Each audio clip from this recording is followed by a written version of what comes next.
Charles Lucky Luciano, the #1 gangster of all time. Intelligent, ruthless, and a visionary. Luciano transformed the Mafia from warring street gangs into a highly sophisticated empire. Under Luciano, the Mafia grew to be bigger than General Motors. And by the time he'd finished, the mob was raking in $40 billion a year. Lucky Luciano is a quintessential American. Using his cunning and his intelligence, rises to a position of fantastic power and wealth. This is the story of the man who put the organized into organized crime. One man changed the whole texture and landscape of crime in America. There's no question that Luciano invented the modern mafia. But where were the law enforcers? Why was nobody able to stop him?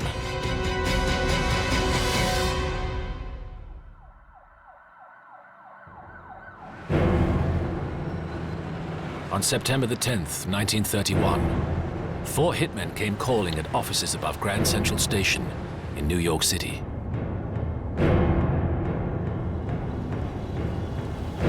Their target, New York's top mafia boss, Salvatore Maranzano.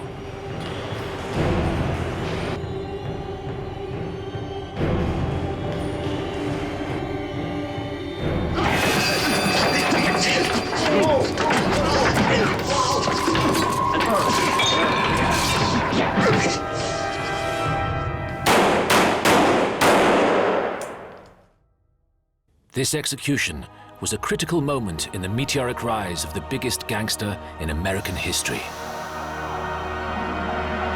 Charles Lucky Luciano.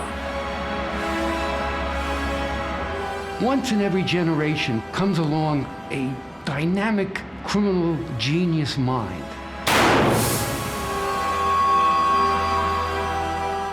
And the mafia in America was blessed that they had Lucky Luciano.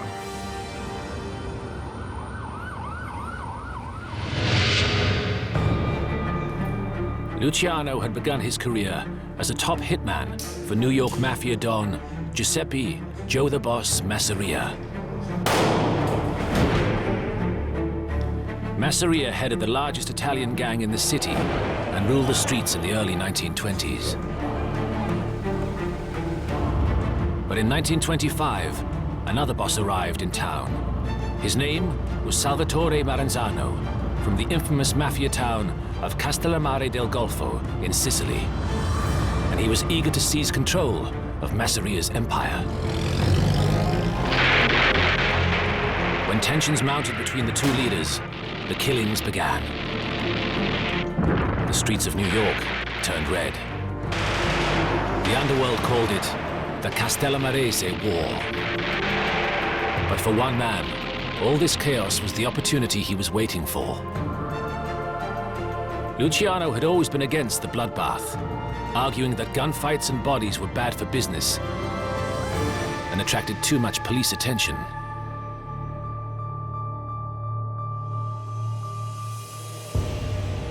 Luciano also despised the old ways of his warring boss, Masseria. Luciano wanted to build bridges with Jewish and Irish gangsters. He believed their networks were essential to the success of the Mafia's international businesses. But Masseria was fiercely opposed to any non-Italian partnerships. People like Masseria hardly spoke English. They couldn't communicate. It was a different generation. And Lucky understood this and they didn't.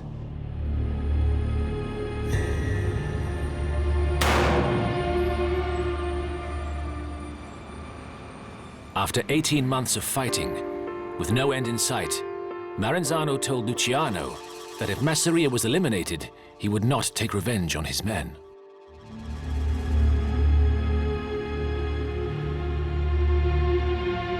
Luciano shared Maranzano's vision and made him an offer. He would kill his boss, Masseria, if he could take over his gang and become an equal power with Maranzano.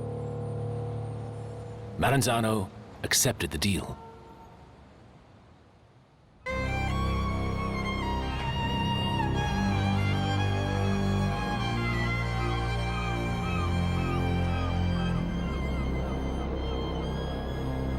Luciano invited Masseria to a lunchtime meeting at one of his favorite restaurants, the Nova Villa Tamaro, in Coney Island, New York. While they played cards, Luciano's hitmen waited outside for his signal.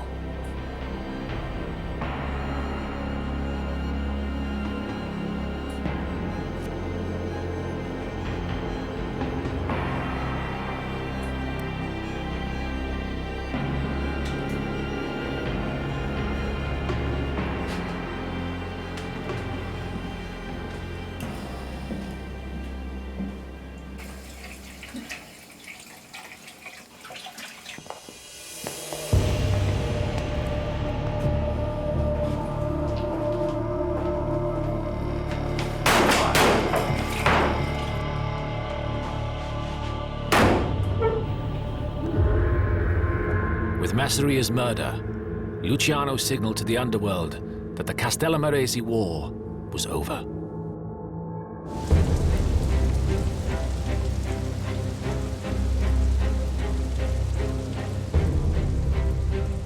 Maranzano then called hundreds of gang members from across the country to a meeting in the Bronx to announce his victory. Now it's going to be different, he told them, and spelled out his grand plan. The gangs of New York would be organized into 5 families to control the boroughs of the Bronx, Brooklyn, Manhattan, Queens, and Staten Island. Each family would be headed by a boss with an underboss, and under them would be lieutenants and soldiers. And above them all would be Maranzano himself. And if anyone disagreed, they would be killed.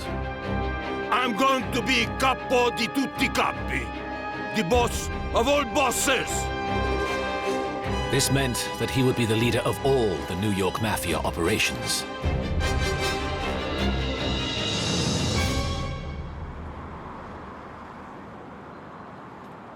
His speech enraged Luciano. Maranzano had backtracked on his promise of equality, and now Luciano was determined to strike back.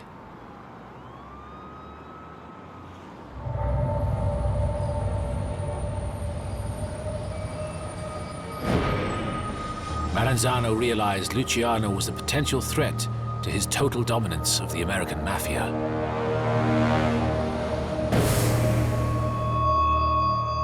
So Maranzano contracted the notorious Irish killer, Vincent Mad Dog Cole, to get rid of Luciano.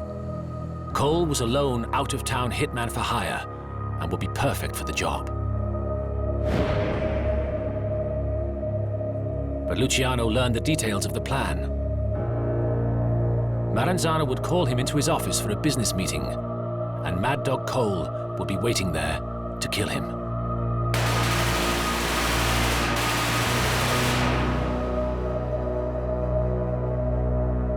For Luciano, it was now a question of kill or be killed.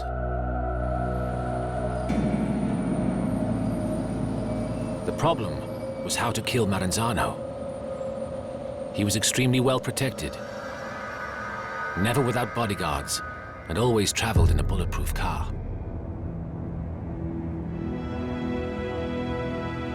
Tax agents and accountants were frequent visitors to Maranzano's offices, and Luciano realized that this was his way in.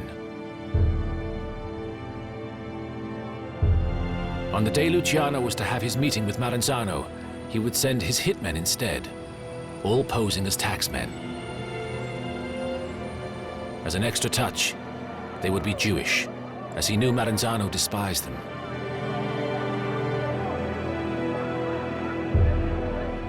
Luciano then contacted his childhood friend, Meyer Lansky, to arrange the hit. It is said that Lansky then rented a remote house in the Bronx for the 4 killers to prepare for the hit. They were forbidden to leave the house and were provided with all the provisions they required, including women. and through the summer months of 1931, Lansky taught them how to talk, walk, and act like taxmen.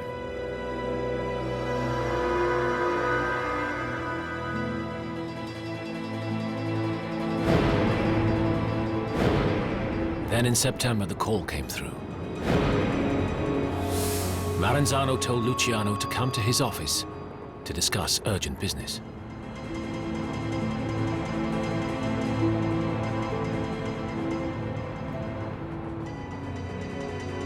On September the 10th, 1931, Luciano sent the 4 hitmen to Maranzano's offices above Grand Central Station in New York.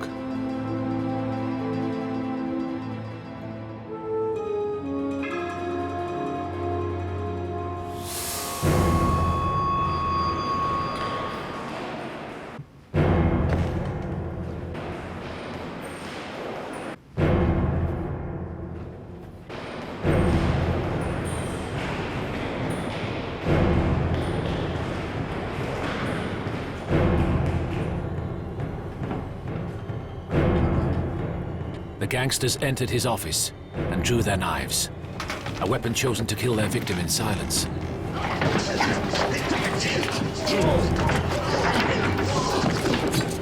But Maranzano would not go down without a fight.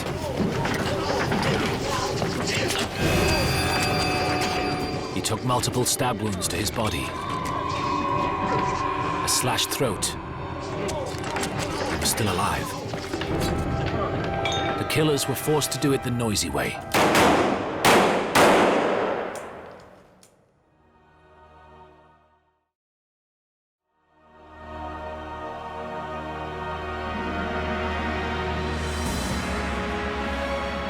With the death of Maranzano, Luciano's time had come.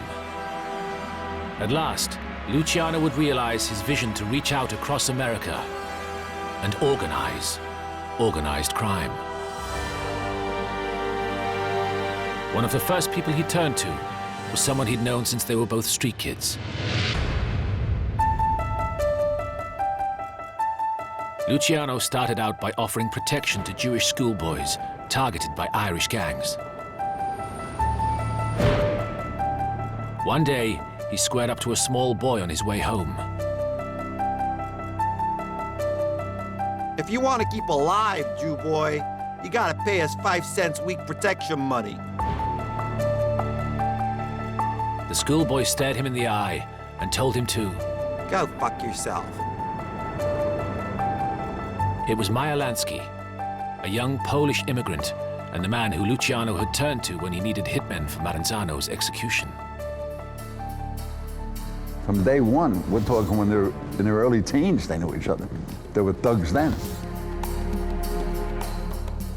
But they developed this relationship where they built it into an empire. Meyer Lansky became Luciano's right-hand man and chief business executive. He was tough, brilliant with numbers, and, unusually for a mobster, honest. The relationship between Lucky Luciano and Meyer Lansky is the most important relationship in organized crime in the United States. Critically, Lansky was able to do complex calculations in his head without committing anything to paper. These are two incredibly talented and open-minded individuals who realized that if they joined forces using an American corporation as a model, that they could eliminate the possibility of an individual monopolizing profits, and they could share profits and distribute them evenly, and therefore bring a certain stability to organized crime that had never existed before.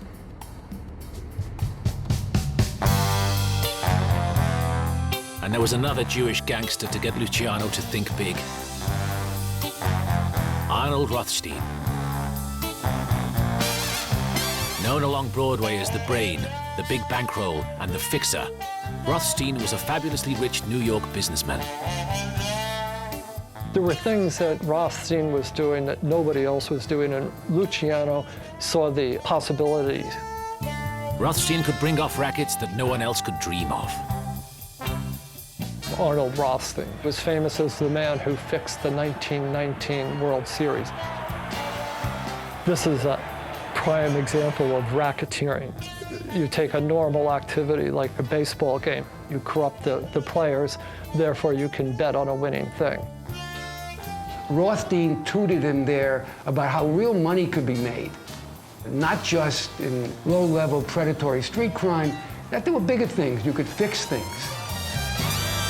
And sure enough, bigger things were about to come along for Luciano.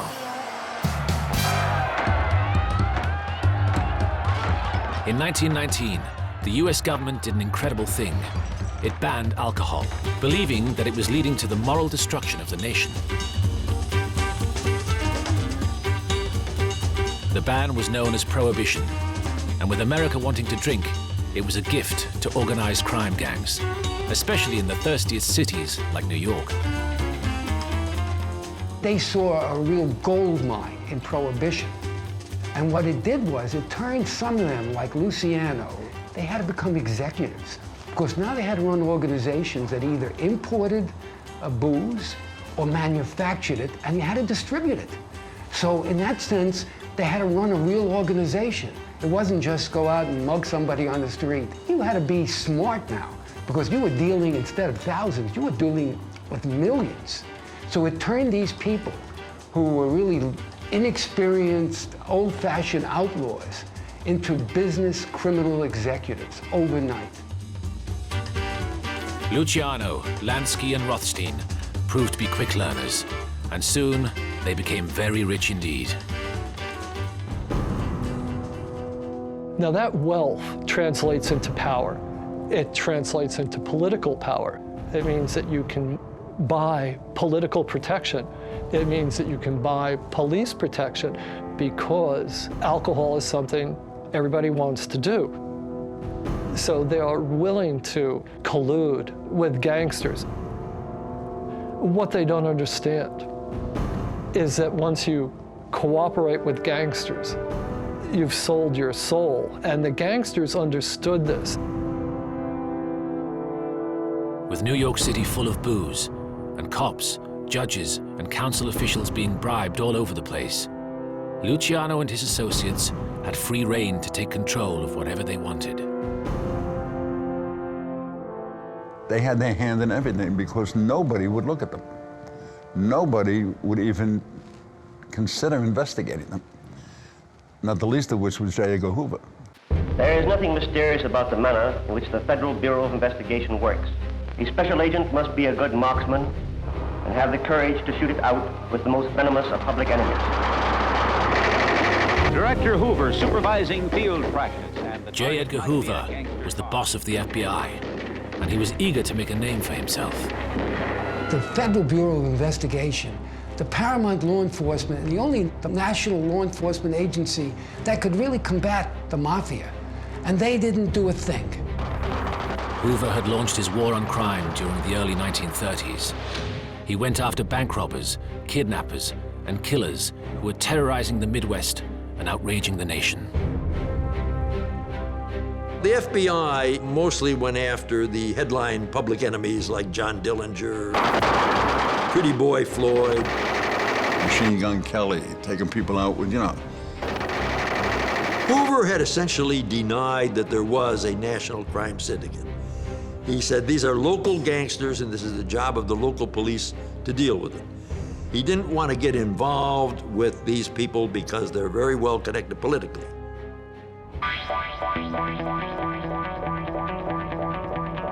Realizing nobody was going to come after him, Luciano was able to expand his vision and develop new ways for the Mafia to grow. Luciano saw and could predict that by the late 20s, Prohibition was going to end in America.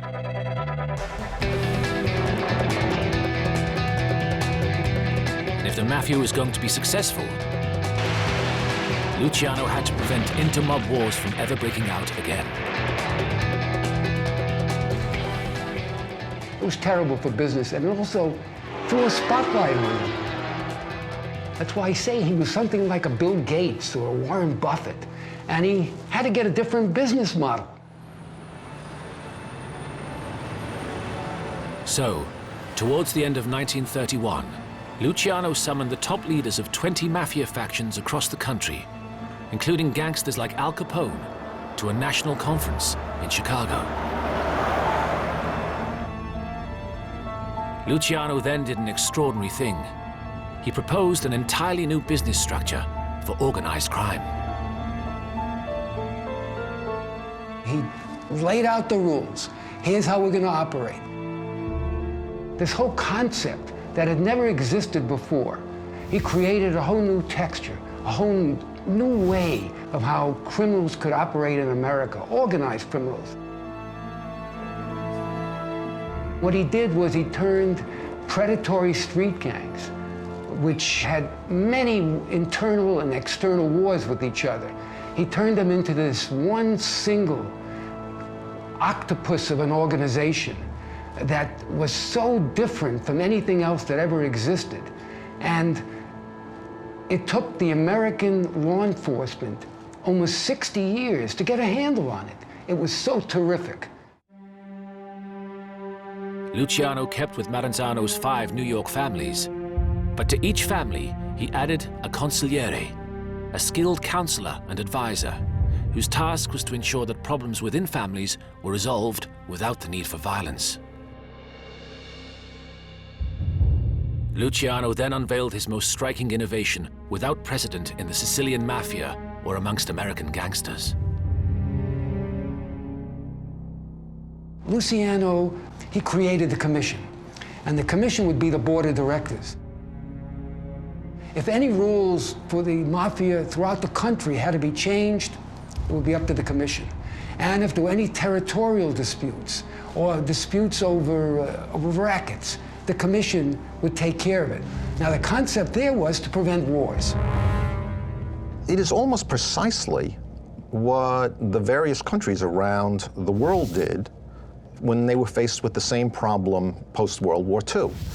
They created the United Nations. One could actually take the UN Charter and for most of it substitute the word families for states and Cosa Nostra for the organization for the United Nations and Commission for Security Council, and the rules would be identical.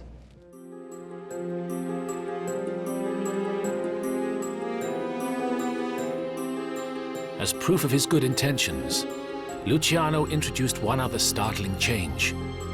He would be just one amongst equals. There would be no boss of all bosses. Instead, Luciano introduced a more democratic form of leadership. The commission would consist of a board of 7 family directors, 5 in New York and 1 each in both Chicago and Buffalo. Each would have a single vote with all the decisions determined by the majority. This would ensure all the leaders of the most powerful families had an equal say.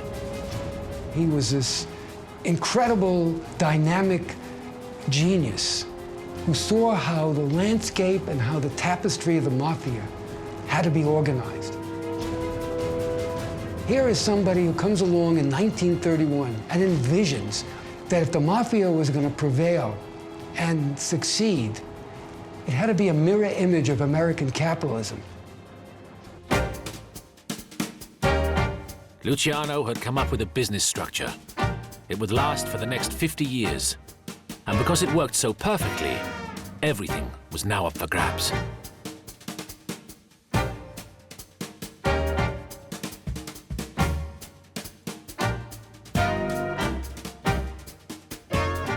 But the commission was the second government of this country. It really was.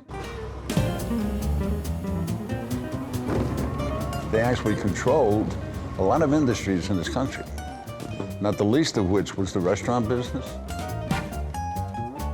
the gambling industry. Las Vegas is a great example of it. They had control of the garment industry, the meat industry, the fish market, the docks, the unions, loan sharking, drugs and prostitution. Luciano said he was going to turn prostitution into an industry like the A&P, which is a supermarket chain. They were all powerful. And and they were making billions of dollars a year.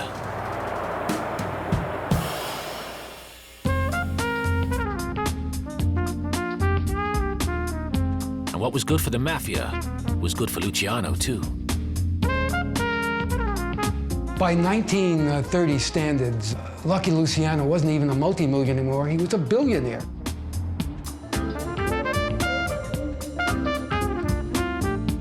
Luciano took a suite in one of the most luxurious hotels in the world, the Waldorf Astoria, and checked in under the name of Charles Ross to protect himself from rival gangsters. The kind of money he was reaping in millions every week, and he suddenly became a really sharp dresser.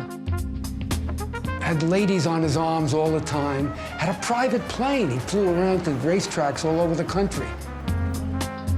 Luciano was also a bachelor and party animal. He rose late, wore handmade suits and shoes from England, and danced the nights away with chorus girls and nightclub singers. And he operated in this kind of almost open fashion as this suave, debonair type who could roam around New York, nightclubs, he had pieces of everything. Luciano wined and dined with politicians and rubbed shoulders with stars like Frank Sinatra and the actor of many classic gangster films, George Raft.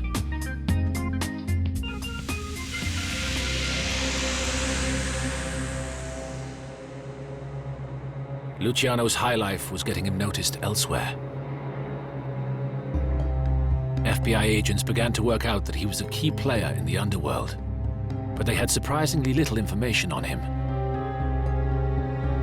One statement described Luciano as the leading racketeer along Italian lines, is very powerful and made considerable money in liquor. Another declared, Charles Luciano, alias Lucky, is the head of the underworld in New York. And an FBI memo had Luciano in a conspiracy to smuggle drugs from Europe into the United States.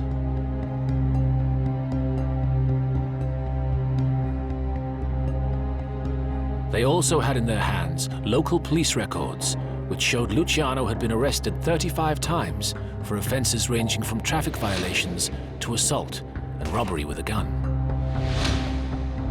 But despite this evidence, the FBI still decided to ignore him.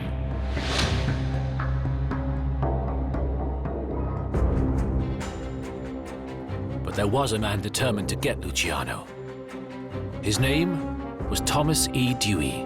We have made a real start on cleaning the gangsters out of New York.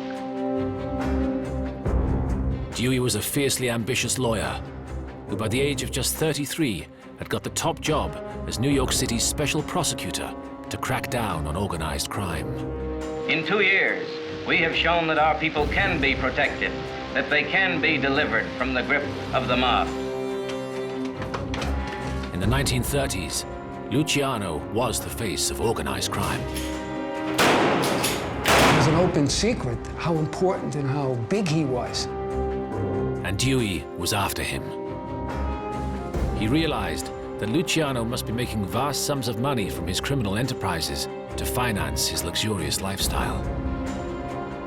Today, crime is syndicated and organized. A new type of criminal exists who leaves to his hirelings and frontmen the actual offenses and rarely commits an overt act himself. The only way in which the major criminal can be punished is by connecting him to those various layers.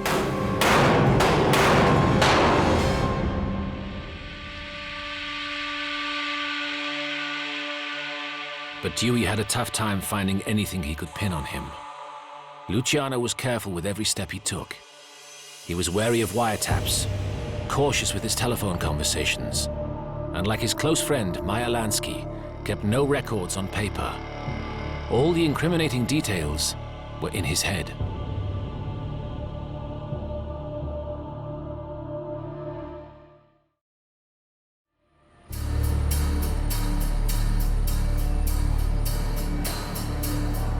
Then, out of the blue, Dewey was offered a lead that could ensnare Luciano in a web of vice crime.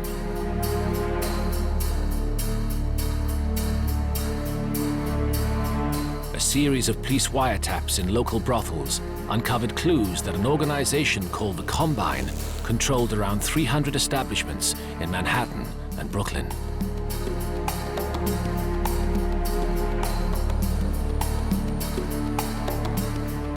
They discovered that a top Luciano enforcer named David Little Davy Batillo was overseeing the Combine operations.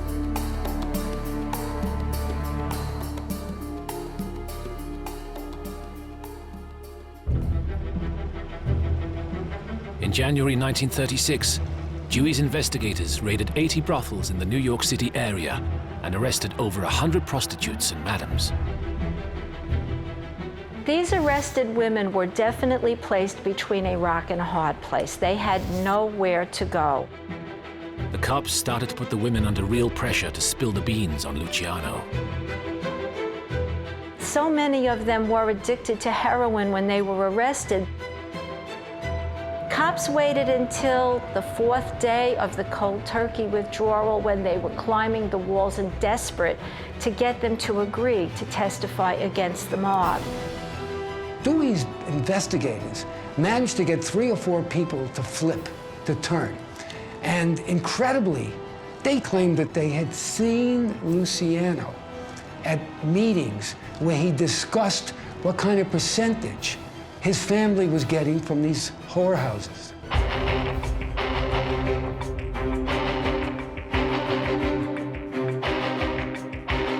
Even before the trial had commenced, the newspapers had Luciano convicted.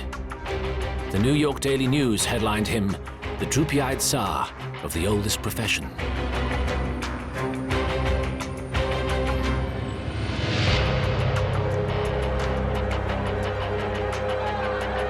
The trial began on May the 12th, 1935.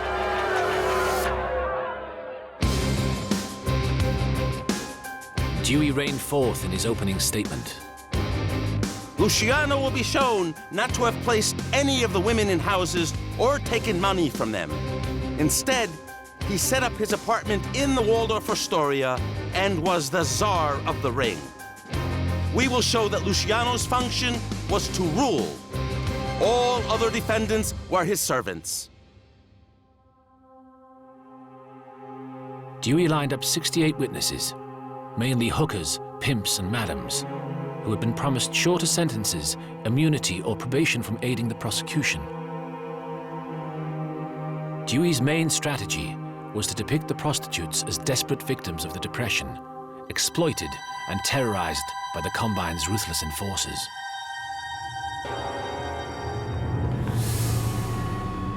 The madam who was hit over the head with the lead stick, for example, went on the witness stand to testify that there was blood all over the place when she was attacked by the very men who were sitting there in the defendant's area.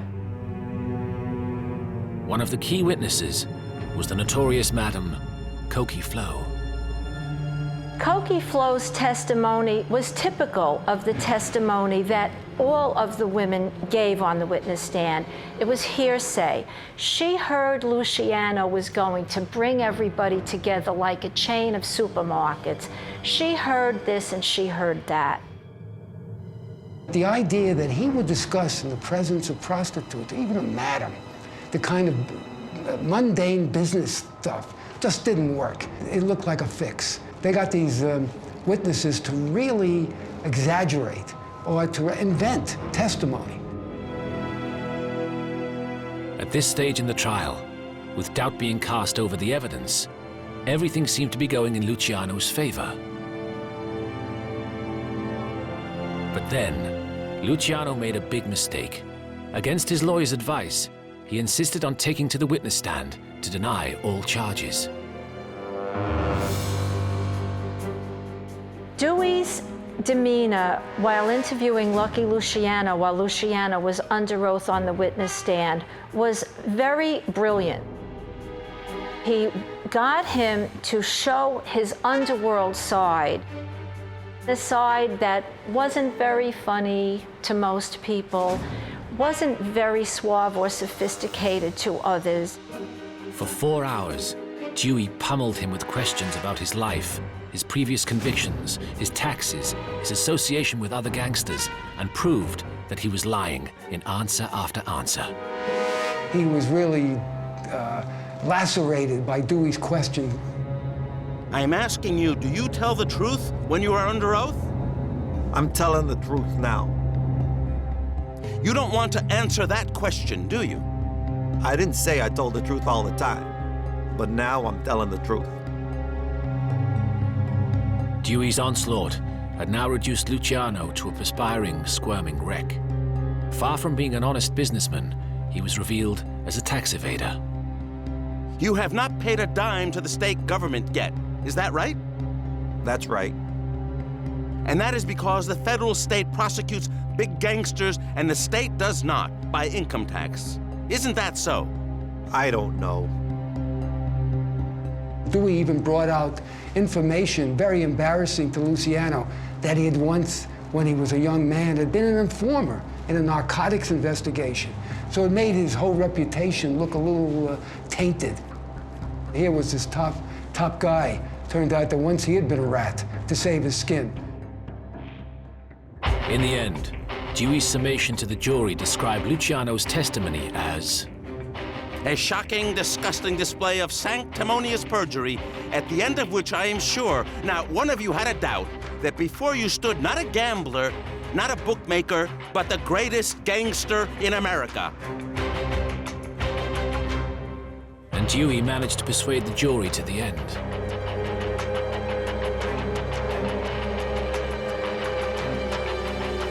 Luciano was convicted on 62 counts of compulsory prostitution. Justice McCook gave the sentence.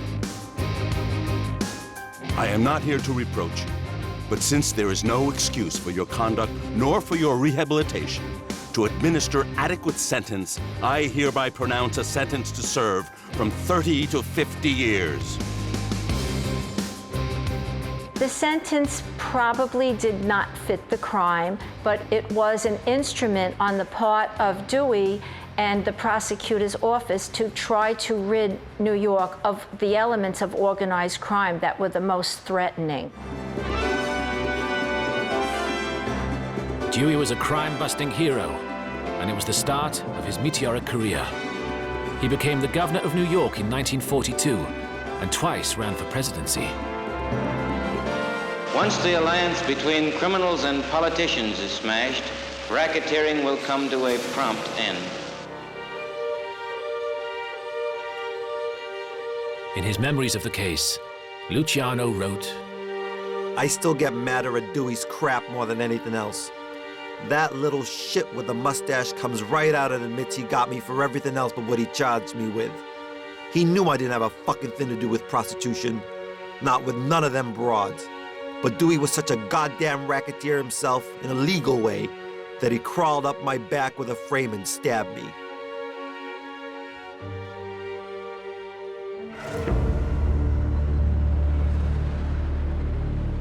Luciano tried to fight back. He appealed against his sentence, and he ordered for the prostitutes who testified against him to be rounded up so they could now say they had lied in court. They met up with the mobsters, all is forgiven kind of mentality, and re-addicted to heroin almost immediately.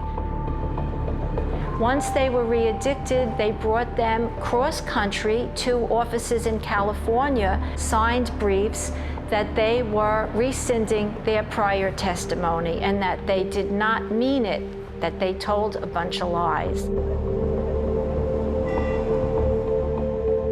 But despite his efforts, Luciano's appeal failed.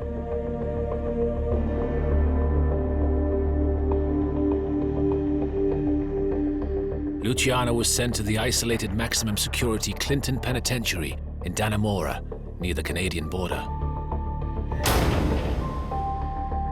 Nicknamed Siberia, it was 500 miles away and a far cry from the luxurious trappings of his Manhattan life. What a come down from a suite at the Waldorf Towers to a cell.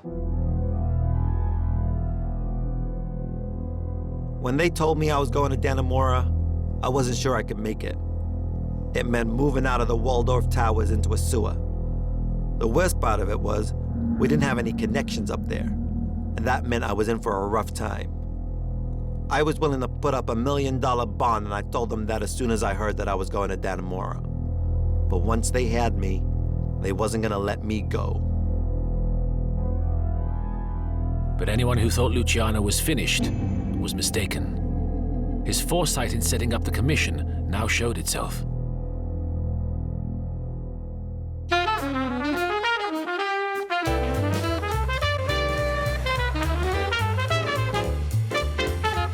When he was sentenced, the family didn't dissolve. The organization continued to function. And this is, again, the wisdom of Lucky Luciano, that even though he, the originator, is the first boss to be convicted, he proves his point. It functions well.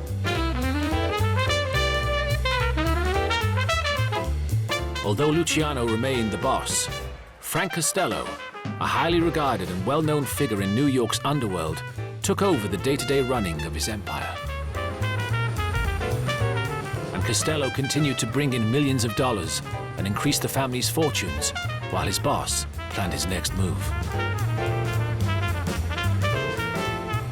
And Luciano didn't have to wait long.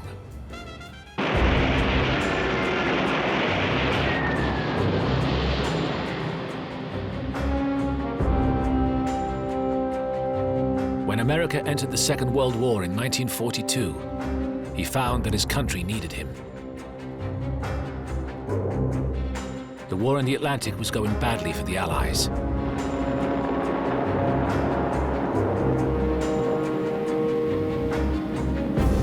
And the US government was concerned their crucial East Coast docks were under serious threat. It's the keystone to the war effort on the East Coast. One ship, a French ship in Normandy, caught on fire and sank. Sparked by an acetylene torch, swept through the proud ship. Thousands of workmen fled for their lives as firemen from all parts of New York and neighboring cities fought the fire around the clock. The prevailing opinion is that it was accidental, but the US Navy and a lot of other government officials believed it could have been sabotage. Naval intelligence, desperate to prevent further attacks and German spies from infiltrating the docks, sought the help of the mobsters who controlled the waterfronts. But if they were going to get the help of the dockers, they had to get the Mafia's permission first. Luciano was so powerful that the Mafia bosses would not consent. These are not patriots. They're not stepping up to the government and saying, yes, sir, and saluting. They're saying, we have to get approval from the boss, our boss. Our boss is not the President of the United States. Our boss is Lucky Luciano, and he's in prison. To win Luciano's support, the first thing the US government did was move Luciano from the harsh conditions of Dannemora to a prison known as the Country Club of the penal system, Grand Meadow, close to New York. Here, Luciano began negotiations with the authorities and his men. And sure enough, Luciano acts like he's a patriot now, even though he was still an Italian citizen and never a naturalized American citizen. And he sends out the word through Lansky and other couriers, peace on the waterfront. Not only would there be no sabotage, there would be no work stoppages. Things were going to run smoothly. It's the word from the boss. What an example. A man in prison has so much power that he can control the essential harbor in New York City. If you need any testimonial to his power, that's it. Luciano then asked for a pardon. He had delivered his side of the bargain, and now wanted freedom. Guess who's the governor of New York at that time? No other person but Thomas E. Dewey. In an extraordinary irony, Dewey, the man who put him away for 30 to 50 years, granted Luciano executive clemency in 1946 on the condition that he was deported to Italy and that he would never be allowed back in the US. Dewey's resentment was clear. Upon the entry of the United States into the war, Luciano's aid was sought by the armed services in inducing others to provide information concerning possible enemy attack. It appears that he cooperated in such an effort, although the actual value of the information produced is not clear.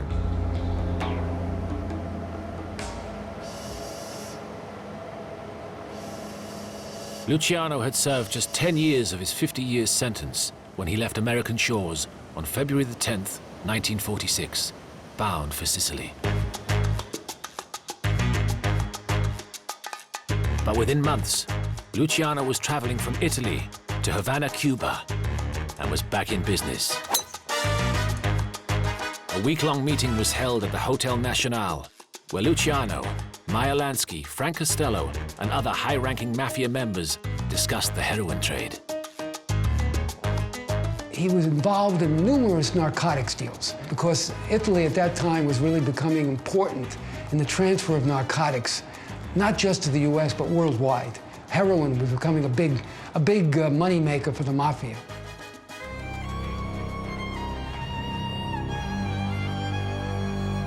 In 1957, in Palermo, Sicily, Luciano was reported to be overseeing meetings with more than 30 Sicilian and American Mafia leaders to create the world's largest heroin exporting rackets.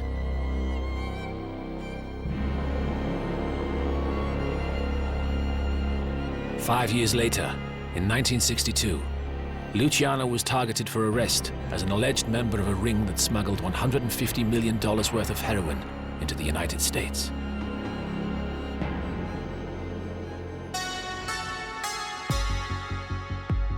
But before the authorities could get him, Luciano died of a heart attack in Italy. He was 65. A guy who could demand respect. Luciano was the power to be, he ran the show, willing to resort to violence if he had to. And the system worked. I mean, the guy was good. Charles Lucky Luciano's reign had been a remarkable one. He transformed the Mafia from the warring street gangs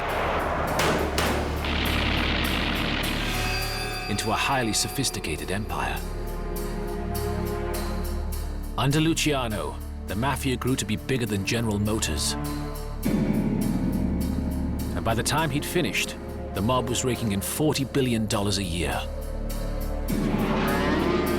And while there had been run-ins with the local law enforcement agencies, the FBI hadn't even known it existed. And if anyone likes to think of Luciano as a criminal genius, they should not forget that he had many people killed, condemned many others to drug addiction and prostitution, and left a terrible wake of misery and suffering behind him.